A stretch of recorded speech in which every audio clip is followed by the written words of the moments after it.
కొండగట్టులో అటవీ శాఖ back step వేసింది. అటవీ భూముల హద్దులను డీమార్క్ చేశారు అధికారులు. అటవీ భూములు మావేనంటూ మరోసారి మార్కింగ్ చేసుకున్నారు. అటవీ శాఖ మార్కింగ్ పై ఆందోళన నిర్వహించింది విహెచ్పి, రామదండు, వానరసేన, హైందవ సంఘాలు. నేడు ఏడీఎస్ఎల్ఆర్ సర్వేను అడ్డుకుంటామని హెచ్చరించారు.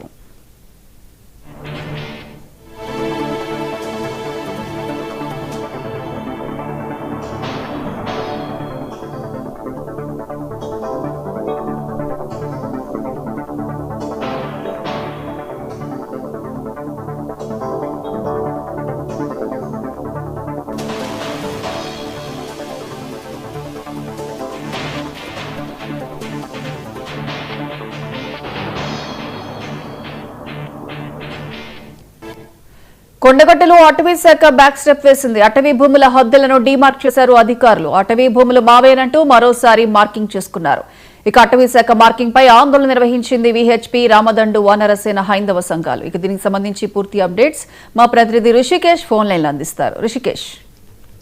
ప్రియాంక, మొత్తంగా కొండగట్టు వేదికగా భూముల యొక్క వివాదం ఆసక్తికర పరిణామాలు చోటు చేసుకుంటున్నాయి. ఉత్కంఠ, ఉద్రిక్తతల మధ్య ఇప్పటికే కలెక్టర్ ఆదేశాలు జారీ చేసిన నేపథ్యంలో ఈ రోజు ఏడీఎస్ఎల్ఆర్ సర్వే ఉంది. అయితే ఈ నేపథ్యంలో ఒక ఆసక్తికరమైన పరిణామం చోటు చేసుకుంది.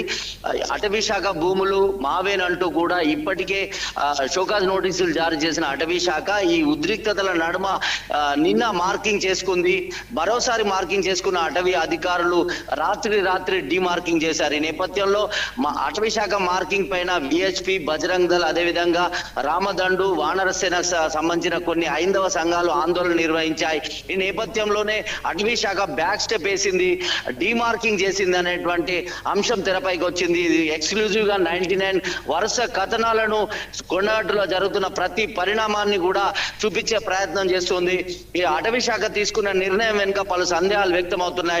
ఉన్నతాధికారుల ఆదేశాల మేరకే మార్కింగ్ చేసిన చోట డిమార్కింగ్ చేసిన విజువల్స్ ను మనం స్పష్టంగా చూడవచ్చు విజువల్స్ లో. అయితే ఈ నేపథ్యంలోనే అటు ఏడీఎస్ఎల్ఆర్ సర్వేకు ఆదేశించిన నేపథ్యంలో ఆర్డీఓ, తర్వాత ఫారెస్ట్ కి సంబంధించినటువంటి డిఎఫ్ఓ, అదేవిధంగా ఆలయానికి సంబంధించిన ఈఓ, ఈ ముగ్గురు అధికారుల నేపథ్యంలో ఉన్నతాధికారులు, ఆర్డీఓ, అదేవిధంగా జాయింట్ కలెక్టర్ సారథ్యంలో ఫారెస్ట్ సెటిల్మెంట్ ఆఫీసర్ గా ఉన్నటువంటి జాయింట్ కలెక్టర్ నేతృత్వంలో ఈ యొక్క సర్వే కొనసాగుతుంది.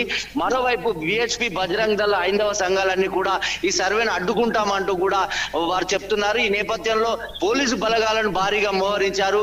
అటు ఇప్పటికే ఫారెస్ట్ అధికారులు కొండపైకి చేరుకున్నటువంటి పరిస్థితి. ఒక ఉత్కంఠ, ఉద్రిక్తత వాతావరణం అయితే కొండగట్టు పైన నెలకొంది. అటు ఫారెస్ట్ అధికారులు, ఇటు పోలీసుల మధ్య, విహెచ్పి ఆందోళనల మధ్య సర్వే కొనసాగుతుందా లేదా అనేటువంటి అంశం చాలా ఉత్కంఠ వాతావరణాన్ని, భక్తుల్లో ఆందోళన నెలకొంది. చాలా సున్నితంగా పరిష్కరించాల్సినటువంటి ఇట్లాంటి అంశాన్ని ఉద్రిక్తతల నడుమ కొనసాగిస్తున్నారనే విమర్శలు పెద్ద ఎత్తున వెల్లువెత్తుతున్నాయి. ప్రియాంక, మొత్తంగా అటవీ శాఖ మాత్రం బ్యాక్ స్టెప్ వేసింది. మార్కింగ్ చేసిన ప్రతి ఒక్క చోటును డిమార్కింగ్ చేసిన విజువల్స్ ను మనం చూడొచ్చు. దీనిపైన పలు సందేహాలు, అనుమానాలు వ్యక్తమవుతున్నాయి. మొత్తంగా కూడా ఆందోళన నేపథ్యంలో డిమార్కింగ్ చేశారా, ఉన్నతాధికారుల ఆదేశాల మేరకు డిమార్కింగ్ చేశారా అనేది తెలియాల్సి ఉంది. మొత్తంగా అటవీ శాఖ, ఎండోమెంట్ జరుగుతున్న భూముల వివాదం మాత్రం కొత్త పరిణామాలకు దారితీస్తుందని చెప్పొచ్చు. Priyanka. Right Rishikesh, thank you. Nandyal జిల్లా పాణ్యం మండలంలో